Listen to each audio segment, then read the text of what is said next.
আমাদের একটা প্রতিবেশী দেশ আছে, আমরা আমাদের দেশ নিয়ে যত ভাবি তারা তার চেয়ে বেশি ভাবে। কথা বুঝতেছেন না? আরো ভেঙে বলতে হবে। হ্যাঁ, আমরা আমাদের দেশ নিয়ে যত উদ্বিগ্ন, এদের আরো টেনশন বেশি। বলেন, আমাদের দেশে শান্তি আছে না নাই? আমরা হিন্দু মুসলিমে কখনো দাঙ্গা লাগে? আসতে বলেন, কেন লাগে? ওদের পূজা পার্বণে আমাদের মাদ্রাসার ছেলেরা যে পাহারা দেয়, চিল্লায় বলেন ঠিক কিনা?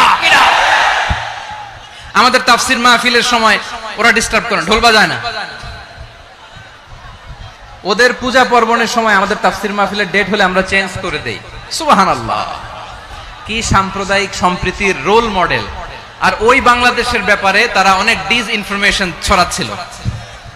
ভারতের অনেকগুলো গণমাধ্যম, আমি জেনারেলাইজ করব না, আমাদের প্রতিবেশী দেশের সব গণমাধ্যম